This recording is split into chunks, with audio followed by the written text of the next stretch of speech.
ओम मंगलम मंगलम, ओम मंगलम मंगलम, ओम मंगलम मंगलम। Hello everyone students, आप सभी का बहुत बहुत स्वागत है आपके अपने प्यारे से खूबसूरत से अच्छे से चैनल्स मेंटोर मंगल पे। आज का जो बच्चा हमारा जो टॉपिक है वो टॉपिक है कि how to get 90% marks in just 1 month in board exams. तो बहुत सारे जो बच्चे थे उनकी ये डिमांड थी कि सर इसका एक सेपरेट वीडियो बना दीजिए जिससे कि हमारे को एक हेल्प हो सकती है। तो मैं ट्राई करूंगा कि आपका हो सकता है कि ये जो मेरा वीडियो है आपके लिए 1 महीने के अंदर बहुत अच्छी हेल्प कर सकता है। तो बच्चा देखिए, आपका जो बोर्ड एग्ज़ाम है आज से जस्ट यदि हम बात करें राजस्थान बोर्ड की, तो 24 मार्च को राजस्थान का बोर्ड का एग्ज़ाम स्टार्ट होने वाला है। आज तारीख हो चुकी है 21। ठीक है, तो मान के चलो यदि 28 डेज़ का हम बात करें तो 28 डेज़ का होता है फरवरी, तो ऑलमोस्ट आप मान के चलो 30 डेज़ आपके पास में है। ठीक है, करीब करीब 30 दिन है आपके पास में तैयारी करने के लिए। अब 30 दिन के अंदर आपकी क्या स्ट्रेटेजी होनी चाहिए जिससे आप बोर्ड के अंदर बहुत एक अच्छा स्कोर कर सकते हो। ठीक है ना, कि आप 90% भी गेन कर सकते हो 1 महीने के अंदर यदि आप बहुत ही एक स्मार्ट स्टडी कर लेते हो, एक हार्डवर्क नहीं करते हो। ठीक है ना, तो वो सारी स्ट्रेटेजी मैं आपको बताऊंगा कि आपको कैसे तैयारी करनी है, कौन सा आपको टाइम टेबल फॉलो करना है और कौन कौन से सब्जेक्ट पे ज़्यादा फोकस करना है और कौन से टॉपिक जो आपको बिल्कुल ही छोड़ने हैं, जिनके ऊपर आपको बिल्कुल तैयारी नहीं करनी है। तो ये सारी चीज़ें मैं आपके साथ में आज की वीडियो में डिस्कस करने वाला हूँ, तो वीडियो के एंड तक बने रहिएगा, हो सकता है आपके लिए बहुत ही हेल्पफुल होगा। ठीक है, जैसे मैं बात करूं बच्चा, आपके पास में अब 30 दिन रहे हैं। एक्चुअली क्या होता है कि हम जैसे जुलाई में स्टार्ट होता है एग्ज़ाम, तो जुलाई के एग्ज़ाम के अंदर हमारा टारगेट बहुत बड़ा बना लेते हैं कि वो मैं तो कि सर, मेरे पास में बहुत सारे ऐसे बच्चे आते हैं जो बोलते हैं कि सर ऐसा क्या किया जाए जिससे कि मैं बोर्ड के अंदर 95 या 98% लेके आ जाऊँ। अब ठीक है, मैं उनको बता देता हूँ कि बच्चा देखो, इस तरीके से तेरे को तैयारी करनी पड़ेगी और इस तरीके से तेरे को एक स्ट्रेटेजी बनानी पड़ेगी जिससे तू आराम से 95% आराम से बना सकता है। अब क्या होता है कि हमारी स्ट्रेटेजी सिर्फ बनती है, उनको इम्प्लीमेंट नहीं करते हैं और धीरे धीरे टाइम गुजर जाता है और जब पहला टेस्ट होता है तो उस बच्चे को रियलाइज होता है कि मैंने वास्तव में कितनी तैयारी करी है। ठीक है, टाइम तो निकलता जाएगा।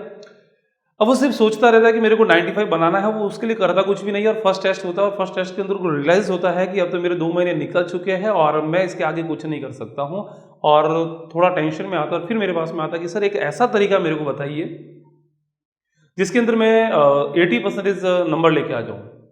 ठीक है ना, तो उसके लिए भी वो एक, ठीक है, मैं उनको बता देता हूँ कि बच्चा तेरे को इस तरीके से करना पड़ेगा और वो सेकंड टेस्ट फिर होता है और सेकंड टेस्ट के अंदर फिर उसको रियलाइज़ होता है कि नहीं, मैंने जो 80% के हिसाब से मेरी तैयारी नहीं हो पा रही है, तो फिर थोड़ा वो डिमोटिवेट और होता है और फिर बोलता है जब हाफ ईयरली का पेपर नज़दीक आता है, फिर बोलता है मेरे को कि सर ऐसा मेरे को कुछ आइडिया बताइए, ऐसा कुछ जुगाड़ बताइए जिससे कि मैं हाफ ईयरली के अंदर एक या फिर वार्षिक के अंदर मैं 70% लेकर आ जाऊँ, ऐसा मेरे को तो बस बता दो आप। जो बच्चा स्टार्टिंग के अंदर जुलाई के अंदर बात कर रहा था कि सर मेरे को एक ऐसा तरीका बताइए, जो 95 या 98 की बात कर रहा था, और वही बच्चा जब एग्जाम नज़दीक आता है तो फिर बोलता है कि सर मेरे को ऐसा तरीका बताओ जिससे कि मैं आराम से इजीली 70% लेके आऊँ। ठीक है ना, अब होता क्या, टाइम कम होता जाता है और उसको लगता है कि मैं ये जो पूरा सिलेबस है वो इतने कम टाइम के अंदर कवर नहीं कर पाऊंगा, तो इसका जो टारगेट होता है, उसका जो लक्ष्य होता है वो भी धीरे धीरे कम होना स्टार्ट होता है। जैसे जैसे टाइम कम होता है उसका लक्ष्य भी कम होता जाता है और जो हड़बड़ाहट होती है वो भी उसकी बढ़ने लगती है कि अरे अब मैं कैसे करूंगा, मेरे पास में टाइम बहुत कम है। ठीक है, फिर वही हाफ ईयरली का एग्जाम होता है और रिजल्ट आता है तो उसकी अपनी औकात पता चलती है कि मैंने वास्तव में कितनी मेहनत करी है। फिर जनवरी का टाइम आता है, जनवरी फरवरी के अंदर फिर टाइम उसके पास में महीना 2 महीना रहता है और फिर बोलता है कि सर ऐसा मेरे को तरीका बता दीजिए जिससे कि मैं बस सिर्फ फिजिक्स में पास हो जाऊं।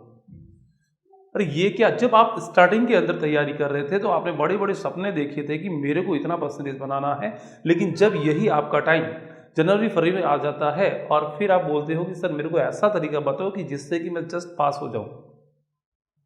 ठीक है, तो वो क्या करता है, उसके हिसाब से फिर तैयारी करता है कि बस जस्ट मेरे को पास होना है। फिर लेकिन जैसे ही बोर्ड एग्जाम नज़दीक आ जाता है फिर उसके पास में 1 या 2 दिन बचते हैं और फिर तो उसको थोड़ी और टेंशन होने लगती है कि टाइम बहुत कम रह गया, सिलेबस बहुत बड़ा है, मैं कैसे कर पाऊंगा भी कि नहीं कर पाऊंगा। उसको डर सताने लगता है कि मैं हो सकता हूँ फेल हो जाऊँ। फिर बोलता है कि सर ऐसा मेरे को जुगाड़ बता दीजिए, इंपॉर्टेंट बता दीजिए जिससे कि मैं जस्ट पास हो जाऊँ, मेरे को कैसे भी करके एनी हाउ करके मेरे को 33% लाना है 12th बोर्ड के अंदर या 10th बोर्ड के अंदर।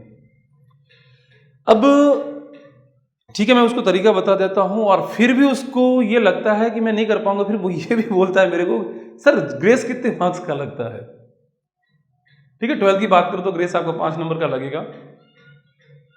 और जो बच्चा स्टार्टिंग के अंदर बात कर रहा था कि सर मेरे को परसेंटेज बनाना है 95 और वो बात कर रहा है कि सर फिजिक्स में मेरे को जस्ट पास होना है और उसके लिए ग्रेस कितने मार्क्स का लगता है, ऐसी बातें करता है वो। ठीक है, ये सच्ची बात है, मैं ट्रूली आपको बता रहा हूं और ऐसा एक बार हो चुका है मेरे साथ, इसलिए बता रहा हूं।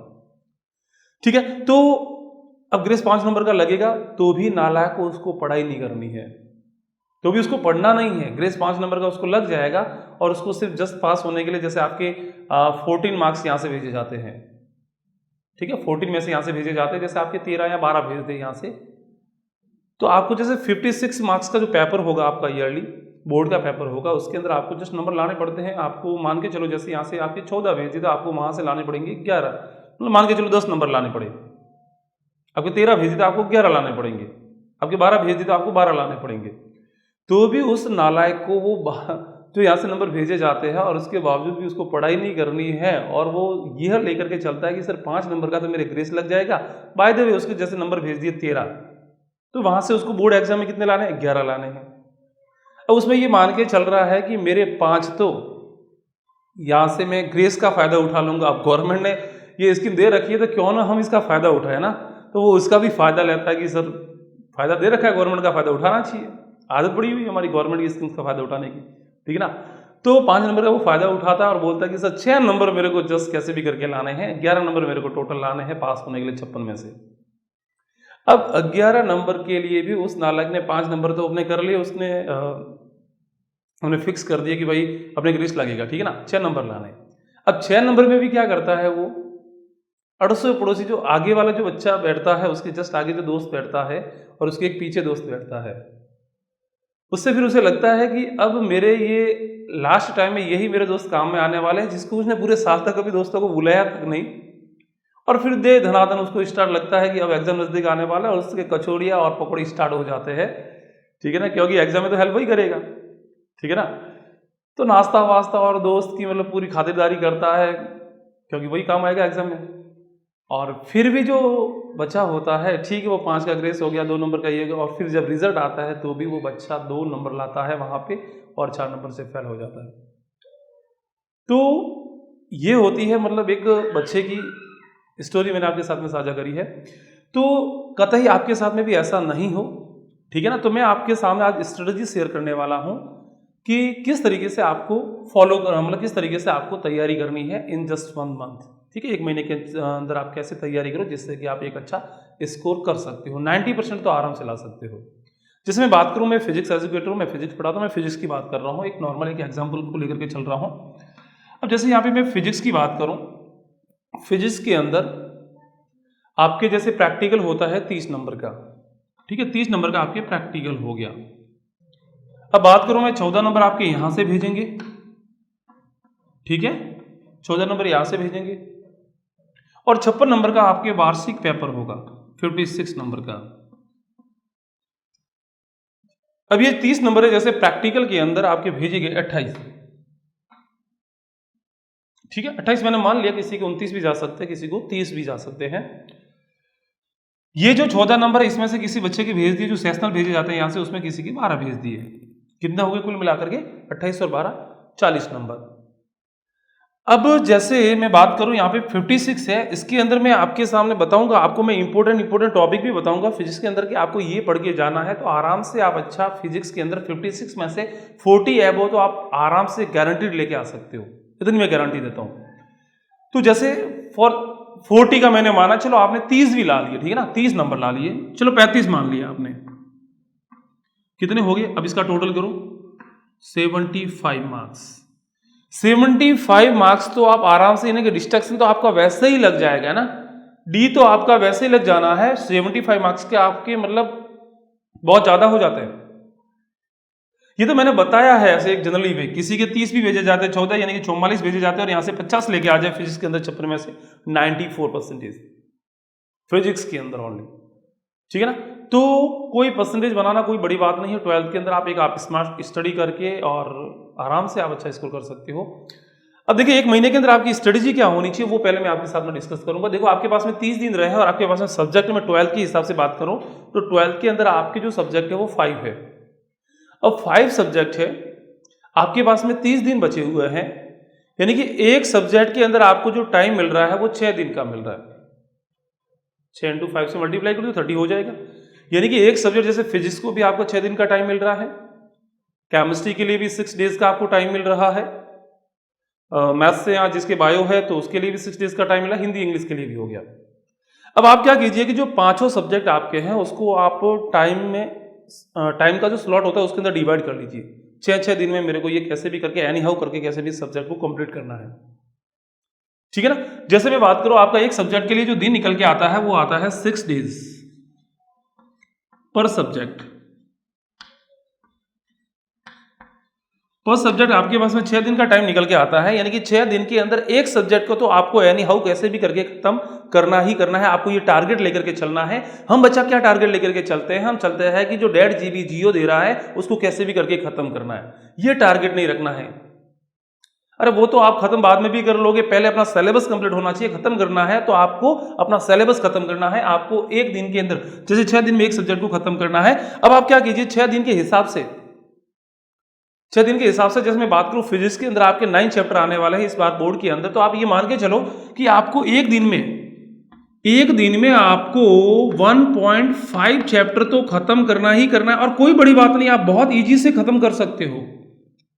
1.5 चैप्टर आप कैसे बहुत इजीली खत्म कर सकते हो एक दिन के अंदर, ठीक है ना। तो ये मैंने आपको इस तरीके से बताया। जैसे केमिस्ट्री में भी आपके जैसे 10 चैप्टर है तो आप उसके हिसाब से उसको स्लॉट में डिवाइड कर लीजिए, ठीक है ना। तो ये आपका चैप्टर हो गया। अब देखो जैसे मैं फिजिक्स की स्ट्रेटेजी आपके साथ में शेयर करूं कि भाई फिजिक्स में कैसे करना है आपको इसको। जैसे मैं बात करूं फिजिक्स के अंदर लास्ट वाले, जैसे पहला चैप्टर है आपका कौन सा हो गया, इलेक्ट्रोस्टैटिक्स वाला हो गया, ठीक है ना। स्थिर आवेश तथा विद्युत क्षेत्र हो गया। दूसरा चैप्टर कौन सा हो गया, विद्युत विभव और धारिता वाला हो गया, थोड़ा लेंथी है, न्यूमेरिकल है, समझने वाला है। तीसरा चैप्टर इलेक्ट्रिक करंट हो गया, न्यूमेरिकल है उसके अंदर भी। फोर्थ है magnetic effect of electric current, विद्युत धारा के चुंबकीय प्रभाव, थोड़ा न्यूमेरिकल है। और अगला चैप्टर है वो है इलेक्ट्रोमैग्नेटिक इंडक्शन, विद्युत चुंबकीय प्रेरण। इन 4 चैप्टर की बात करो तो ये आपके जो 5 चैप्टर वो आपके 27 मार्क्स के हैं। 56 में से ये 5 चैप्टर आपके 27 नंबर के हो गए।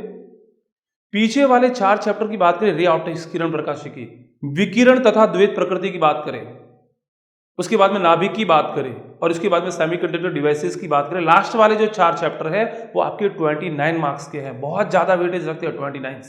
मैंने क्या बोला कि आप 35 भी लेके आ जाते हो। ये जो 4 वाले पीछे वाले हैं कैसे भी करके उन चैप्टर को आप घोट लीजिए। और मैं इतना बता देता हूं कि इन चैप्टर में से जो आपका सवाल बनता है बहुत ही इजीली बनता है, बहुत सिंपल बनते हैं। आप आराम से एक एवरेज जो बच्चा है जिसको फिजिक्स बहुत हार्ड लगता है वो भी इसके अंदर बहुत अच्छा स्कोर कर सकता है। आपको 35 यानी कि 29 में से आप 25 तो आराम से एक एवरेज बच्चा जिसको कुछ भी नहीं आ रहा फिजिक्स में वो भी अच्छे से कर सकता है, लास्ट के 1 महीने के अंदर अच्छे से कवर कर सकता है। आपको बच्चा स्मार्ट स्टडी करनी है। मैं कहता हूं कि आपने जब आपके 7-8 महीने में जो आप सिलेबस नहीं कर पाए हो, आप 1 महीने के अंदर पूरा सिलेबस नहीं पढ़ सकते, ये गारंटी है। तो सर क्या करिए, आपको वही टॉपिक पढ़ने हैं, सिलेक्टेड टॉपिक पढ़ने हैं जो बहुत ही इंपॉर्टेंट हो। अब बात आती है कि सर इंपॉर्टेंट का पता कैसे करें। इंपोर्टेंट का पता करना है आपको लास्ट के 5 ईयर जो प्रीवियस क्वेश्चन पेपर है उनके अंदर आपको जाकर के देखना है। जैसे पहले चैप्टर के अंदर कौन से इंपॉर्टेंट है वो जाकर के उसके अंदर से देख लो आप कि कौन कौन से आ रखे हैं, वो बस आपको एज इट इज घोट लेना है, उनको याद कर लेना है। दूसरे चैप्टर में जब कौन कौन से प्रीवियस में आ रखे हैं उनको देख लो, आप उसको याद कर लो, इंपॉर्टेंट है वो। तो इंपॉर्टेंट का इस तरीके से आप पता करोगे। स्मार्ट स्टडी करना है, आपको पूरा चैप्टर फिनिश नहीं कर सकते, टाइम बहुत कम है बच्चा, ठीक है ना। और अब आपको क्या करना है, हो सकता है आपने स्टार्टिंग के अंदर आपने बिल्कुल भी पढ़ाई नहीं करी हो। अब आपको क्या करना है, आपके पास में टाइम में मिनिमम से मिनिमम आपको 8 घंटे का टाइम तो देना ही देना है, कैसे भी करके। रोजाना आपको 8 घंटे का टाइम, कम से कम मैं टाइम की बात कर रहा हूं। तो बच्चा कहता है मैंने 4 घंटे पढ़ करके और 1 महीने में मैंने ये कर लिया, वो सब फेक है, सब आपके सामने झूठ बोल रहे हैं, आपको बेवकूफ बना रहे हैं। आपको बच्चा 8 घंटे पढ़ना ही पड़ेगा। जैसे मैं बात करूं 8 घंटे रोजाना मिनिमम से मिनिमम आपको। अब नींद विंद सब त्याग दो बच्चा, 1 महीने तो पढ़ना है, करना क्या आपको, पूरा 12 महीने थोड़ी ना पढ़ना है। 1 महीने में आपको पढ़ना, 1 महीने ही सिर्फ पढ़ना है आपको। कोई बोलता ना कि सर परसेंटेज बना के भी कौन सा अपन नौकरी मिलने वाली है, ठीक है ना, परसेंटेज कहाँ काम आते हैं जिंदगी में। तो बच्चा मैं ये भी बोल देता हूं कि परसेंटेज यदि बन भी जाएंगे तो बुरा क्या होगा, फिर बुरा होने वाला है क्या, नहीं होगा बुरा। एक कॉन्फिडेंस बिल्डअप होगा, हो सकता है आपका परसेंटेज अच्छा बने, आपको स्कॉलरशिप मिल सकती है, आपको एक अच्छे कॉलेज में एडमिशन हो सकता है, तो बुरा ही क्या है इसमें। लोग बोलते हैं ना कोई doesn't matter what ever you gain a percentage in 12th marks, doesn't matter. नहीं बच्चा, ऐसा नहीं करना है आपको, ठीक है ना। तो आपको क्या करना है, अब 1 महीने पढ़ लो ना, ठीक है ना। तो आपको रोजाना कम से कम आपको 8 घंटे की पढ़ाई करनी ही करनी है, मिनिमम से मिनिमम आपको 8 घंटे टाइम निकालना ही। अब कैसे निकालना, देखो बच्चा, आपने यदि आपकी हो सकती है उठने की आदत 7-8 बजे हो बच्चा, लेकिन अब रोजाना आपको सुबह का 5 घंटे, 5 बजे तो आपको उठना ही उठना है एनी हाउ, कैसे भी करके 5 से लेकर के 5 बजे आप उठ जाओ। 5 से लेकर के 5:30 बजे तक आपका जो भी डेली का रूटीन है, आपको फ्रेश होना है, नाश्ता वास्ता चाय वाय करनी है, वो कर लो, आधे घंटे के अंदर कंप्लीट हो जाना चाहिए। अब आपके पास में सुबह के 2 घंटे तो आपको निकालना ही निकालना है, क्योंकि यदि शाम को आप 4 घंटे भी पढ़ लेते हो और वही चीज आप सुबह की 2 घंटे पढ़ लेते हो, बहुत है। 2 घंटे आपका जो माइंड होता है बहुत एक्टिव होता है, बहुत शांत होता है, और चीजें जो माइंड होती है वो जल्दी एक्सेप्ट करता है। तो आपको अच्छा ये करना है, रोजाना सुबह 2 घंटे का कैसे भी करके टाइम निकालना है। अब अच्छा 1 महीने के लिए नींद वगैरह त्याग लो आप, ठीक है ना। तो आप 2 घंटे सुबह का टाइम निकाल दो आप उठ करके, ठीक है ना। तो 2 घंटे के अंदर आप क्या करोगे।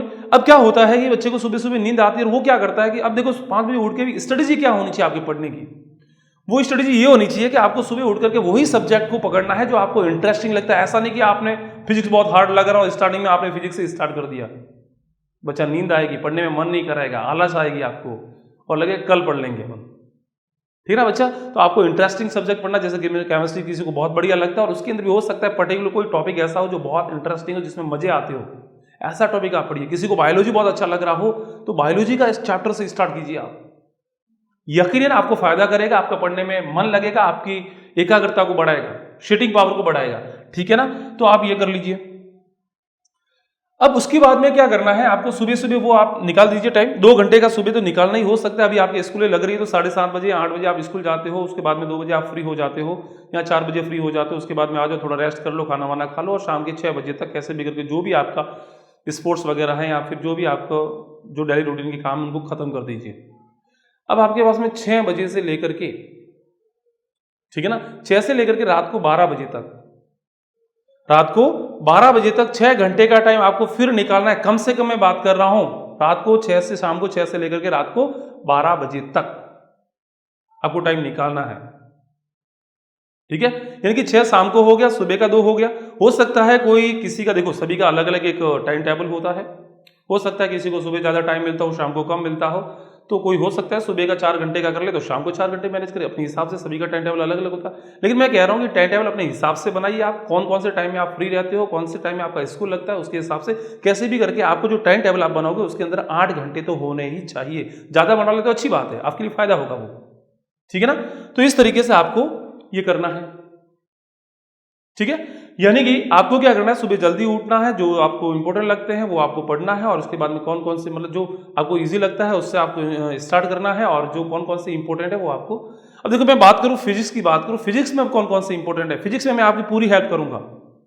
जैसे मैंने पहले चैप्टर का एक वीडियो डाल दिया कि पहले चैप्टर में क्या क्या इंपॉर्टेंट टॉपिक है, तो वो जाकर के आप यूट्यूब पे जाकर के सर्च करोगे mentor Mangal's important questions from chapter 1 electric charge and electric field, तो वहाँ पे सर्च करोगे आपका वीडियो मिल जाएगा। तो मैं सभी जो चैप्टर है उन सभी चैप्टर के जो इंपॉर्टेंट क्वेश्चन है वो सारे के सारे मैं वीडियो बनाऊंगा, तो जो आपका काफ़ी हेल्प करेगा, ठीक है ना। तो बच्चे इस तरीके से आपको स्ट्रेटजी करनी है। अब देखो मैंने आपको बताया कि आपको रोजाना 8 घंटे पढ़ना है, एक सब्जेक्ट को 6 दिन में कैसे भी करके खत्म करना है और उसके से भी ये भी देख लो जो कि आपको हार्ड लगते हैं उनको थोड़ा कम टाइम दीजिए। आपको ये भी पता होना चाहिए कि कौन से इंपॉर्टेंट नहीं, उसको बिल्कुल छोड़ दो, कोई दिक्कत नहीं है। आपको 100 में से 100 नहीं लाना है, 5-6 नंबर आपका कम भी हो जाएगा, कोई दिक्कत नहीं है, तो उनको बिल्कुल छोड़ दो। जैसे कुछ एक ऐसे चैप्टर होते हैं जिसके अंदर से न्यूमेरिकल्स होते हैं जो बनते ही नहीं, तो उनके न्यूमेरिकल्स बिल्कुल मत देखो आप, ठीक है ना। तो आपको ये स्मार्ट स्टडी को फॉलो करना है। तो बच्चा मैंने आपके साथ में शेयर किया कि आपको किस तरीके से आपका एक टाइम टेबल फॉलो करना है। कम से कम 8 घंटे का टाइम आपके पास में होना चाहिए और रोजाना आपको एक सब्जेक्ट को आपको 6 दिन के अंदर खत्म करना है। ये आपके ऊपर डिपेंड करता है आप किस तरीके से आपको अपना टाइम टेबल बनाते हो। तो बच्चा हो सकता है मेरा वीडियो ये आपके लिए बहुत ही हेल्पफुल होगा, आपके लिए हो सकता है बहुत फायदा करेगा। तो बच्चा आज के लिए इतना ही, धन्यवाद। It's not a game, it's a rich thing.